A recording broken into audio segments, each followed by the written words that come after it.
மாவட்ட தலைநகர் தர்ணா இன்றைக்கு தமிழகம் முழுவதும் நடைபெற்றுக் கொண்டிருக்கிறது.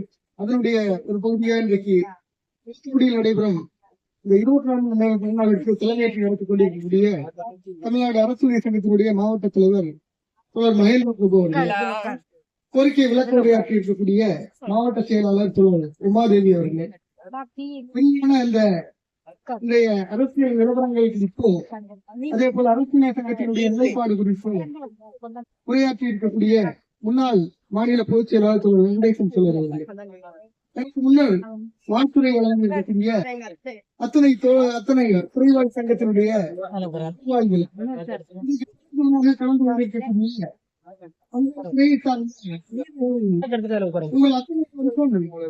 போராட்டங்கள வாழ்த்துக்களையும் வணக்கத்தையும் தெரிவித்துள்ளது. அரசியலில் நாம் ஈடுபடவில்லை என்று சொன்னால் நாம் யாரை வெறுக்கிறோமோ, எந்த அரசியலை வெறுக்குவோமோ அவர்களுக்கு கீழே பணி செய்ய வேண்டிய நிலை உருவாகும் என்று தோழர் லெனின் அவர்கள் சொல்லுவார்.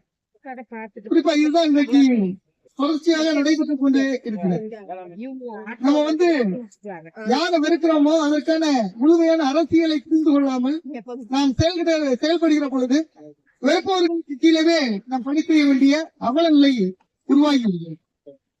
ஆட்சி மாற்றங்கள் உட்பட பல்வேறு காரணிகள் உள்ளுக்குள் புதைந்து கிடைக்கும்.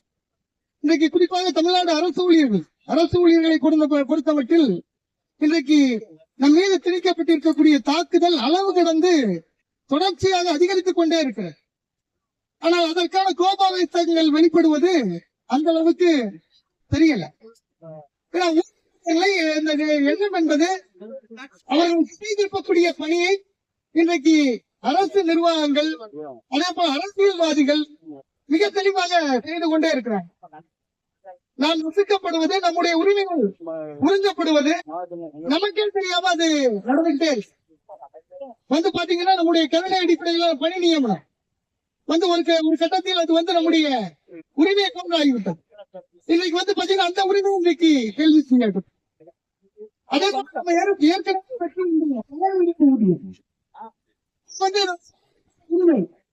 இன்றைக்கு அதுவும் கேள்விக்குறியாய் ஏற்பட்டிருக்கக்கூடிய காலி பணியிடம் லட்சக்கணக்கான காலி பணி கொண்டே இருக்கிறது. பணி கேள்விக்குறியாய் அதையும் தாண்டி இன்றைக்கு அரசு ஊழியர்கள் சந்திக்கக்கூடிய பணி நேர அந்த அட்டநீரல் 8 மணி பணி இன்றைக்கு நீராக்கப்பட்டிருக்கிறோம். இன்னைக்கு அரசு விதி என்ன சொல்லுது? 8 மணி நேரம் தான் ஒரு பணியாளருக்கு பணி நியமனம். ஆனால் மாவட்ட ஆட்சியர் அலுவலகத்தில் கூட 8 மணி நேரம் வேலை என்பது கடைபிடிக்கப்படுவது கிடையாது. பல்வேறு துறைகள் இன்னைக்கு காலி பணியிடத்தில் இருக்கக்கூடிய பணிகளை அந்த துறைகளில் பணி செய்யக்கூடிய குறைந்த ஊழியர்கள் செய்து கொண்டிருக்கிறார். இதனுடைய விளைவு சனி ஞாயிறு உட்பட பணி நேரங்களில் 7 மணி 8 மணி வரையிலும் நம்முடைய பணி நீண்டு கொண்டே போகிறது. ஒரு கருணை அடிப்படையிலான பணி நியமனம் அந்த கேஸ் எப்படி உருவாக்குறது அப்படின்னு நீங்க கவனிச்சு பாத்தீங்கன்னா தெரியும். பெரும்பாலும் மிகப்பெரிய மன அழுத்தத்தோடு அரசு ஊழியர்கள் பயணிக்கும் பொழுது ஏற்படுதான் பெரும்பாலான உயிரிழப்புகள் நிகழும். அதன் கருணை அடிப்படையிலான பணி நியமனத்துக்கு இன்னைக்கு அரசு தினசரி ஒரு திட்டம், ஒவ்வொரு துறைக்கும் ஒரு திட்டம்.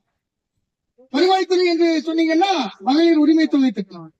அதே போல ஊர வளர்ச்சி துறையை எடுத்துக்கிட்டீங்கன்னா அங்க கலைஞரின் கனவில்லை திட்டம். அதே போல கல்வித்துறையை எடுத்துக்கிட்டீங்கன்னா நான் முதல்வன் திட்டம்.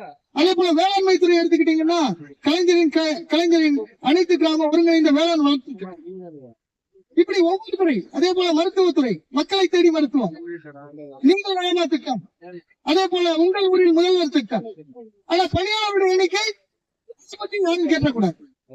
பணியாளர்களாக இன்றைக்கு அரசு பணியாளர்கள் மாற்றப்பட்டுக் கொண்டு நீங்க பாத்தீங்கன்னா 2 கேட்டகரி இருக்கு. பாத்தீங்கன்னா ஒரு அமைப்பு ரீதியான பணியாளர்கள் கொண்ட ஒரு கேட்டகரி, அமைப்பு இல்லாத பணியாளர்கள் கொண்ட கேட்டகரி. இன்றைக்கு அரசு துறை என்பது அமைப்பு ரீதியான ஒரு பணியாளர்கள் கொண்ட கேட்டகரி. ஆனா அமைப்பு அப்படின்னு வரும்போது அவங்களுக்கான பணி விதிகள்லாம் இருக்குது. அமைப்பு பணியாளர்களுக்கு தான் எந்த விதியும் கிடையாது. எந்த நேரம் அவன்கிட்ட வேலையை வாங்கலாம். அவனை பாத்தீங்கன்னா அவனுடைய உழைப்பு என்பது கட்டுப்பாடற்று.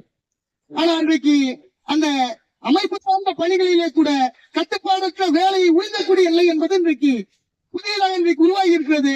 அதனையும் நம்முடைய பணியாளர்கள் இருக்காங்க பார்க்க வேண்டியது. ஏன்னா இன்னைக்கு வந்து பாத்தீங்கன்னா நம்மிடம் இருந்து உறிஞ்சப்படக்கூடிய அந்த உணர்வுகளை, வழிகளை, சலுகைகளை வந்து நம்ம உணரணும். இதுதான் வந்து ஒரு அறிஞர் சொல்வாரு, வழி ஏற்படுத்துகிற உணர்வை புரிந்து கொள்ளாத போது, அதற்கான காரணத்தை தெரிந்து கொண்டு அதற்கான மருத்துவத்தை நாம் எடுக்காத பொழுது அந்த வழியினால் ஏற்படக்கூடிய பாதிப்பு மிகப்பெரியதா இருக்கும்னு சொல்லுவார். வழி ஏற்பட்டால் ஒரு இண்டிகேட்டர். இன்றைக்கு அரசு துறைகளில் காலி பணியிடம் நிரப்பப்படவில்லை என்று சொன்னால், இந்த எதை சொல்ல விரும்புகிறது என்று சொன்னால், இந்த துறை தனியாருக்கு தலை வார்க்கப்படுகிறது என்பதை சொல்கிறது. இன்றைக்கு இந்த இண்டிகேட்டரை நாம் உணர்ந்து கொள்ளவில்லை, இந்த வழியை நாம் உணர்ந்து கொள்ளவில்லை என்று சொன்னால், இன்றைக்கு நாம் என்று இனி வரக்கூடிய காலத்தில் இருக்கக்கூடிய மக்களை, இந்த இளைஞர்களை பணியில் அமர்த்த என்பது மிகப்பெரிய கேள்விக்குறியாக்கப்படும். அந்த வழியை உணர வேண்டும். இன்னைக்கு அரசு அதை லாபகரமாக பயன்படுத்திக் கொண்டு நாம் இன்றைக்கு வைத்திருக்கக்கூடிய கோரிக்கைகள் ஒன்றும் புதியதல்ல. எல்லாமே வந்து இந்த தேர்தல் காலத்தில் எதிர்க்கட்சியாக இருக்கும் பொழுது தமிழக அரசு ஒத்துக்கொண்ட கோரிக்கை.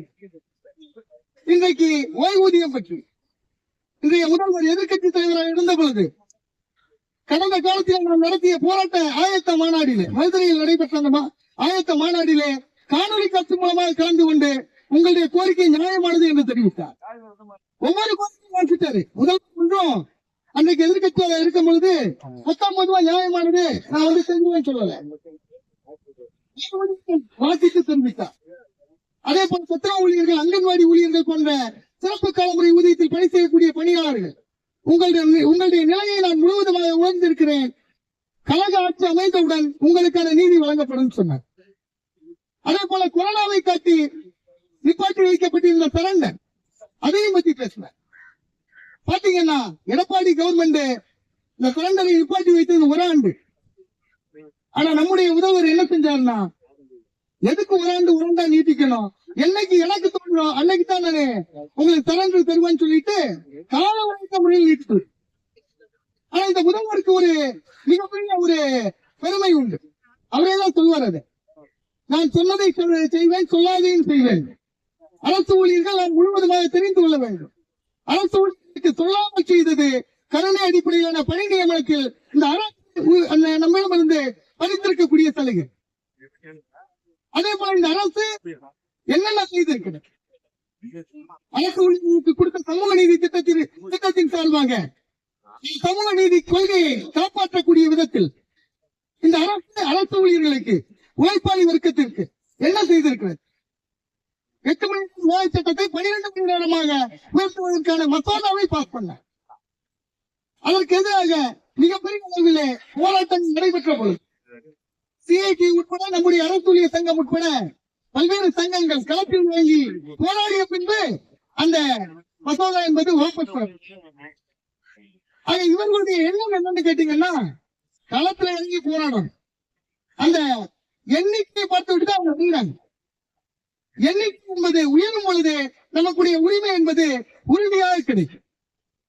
நம்முடைய எம்ஆர்ஏ சொல்வார், இன்று நாம் பெறக்கூடிய உரிமைகளும் சலுகைகளும் இந்த அரசினுடைய தயவான தாட்சண்யத்தாலோ நம் மீது கொண்ட இரக்கத்தாலோ வழங்கியவைகள் அல்ல. இவைகள் அனைத்தும் நம்முடைய விடாப்பிடியான போராட்டத்தின் வாயிலாக அரசினுடைய கடமைகளிலிருந்து பிடுங்கி எடுக்கப்பட்டவை என்று சொல்வார். அது அப்படித்தான் நம்ம இதுவரையிலும் பல்வேறு உரிமைகளை பெற்றிருக்கிறோம்.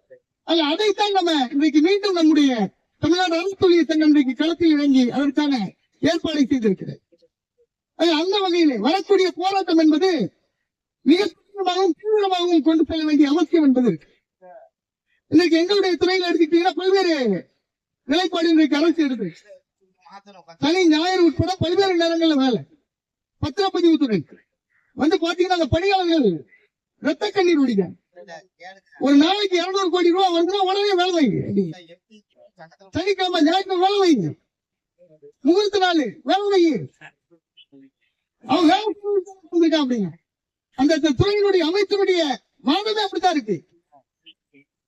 அந்த பணியாளருக்கு என்று குடும்பம் இருக்கிறது, அந்த பணியாளர் சமூக அந்த அக்கறையோடு வாழ வேண்டிய அவசியம் இருக்கிறது, சமூகத்திற்கு அவருடைய பங்களிப்பு தேவை இருக்கிறது என்கிற நிலையெல்லாம் மறந்து போய் இன்றைக்கு அந்த பணியாளர் உழைப்பினுடைய இயந்திரமாக இன்றைக்கு இந்த ஆட்சியாளர்களுடைய கண்களுக்கு படுகிறார். குறிப்பா அந்த ஆட்சியாளர்களுக்கு நாம் சொல்லிக்கொள்ள விரும்புவது ஒன்னே ஒன்றுதான்.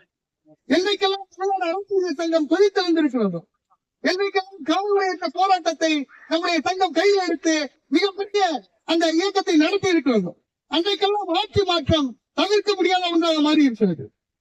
நாங்கள் இந்த ஆட்சியாளர்களுக்கு எச்சரிக்கிறோம், நீங்கள் சொன்ன வாக்குறுதியை நிறைவேற்றுங்கள். நீங்கள் நிறைவேற்றவில்லை என்று சொன்னாலும் அதை பெறுவதற்கான வழி எங்களுக்கு தெரியும். அந்த வழியை நாங்கள் கையில் எடுக்கும் பொழுது உறுதியாக உங்களுடைய ஆட்சி கட்டப்படுகிறது அத்தனை போராட்டங்களிலும் நான் சார்ந்திருக்கக்கூடிய தமிழ்நாடு உதவி வழங்குகிற சங்கம் தோல் கொடுக்கும் என்கிற உறுதியை தெரிவித்துக் கொண்டு வாய்ப்பு தமிழ்ச்சி நன்றி கூறி நன்றி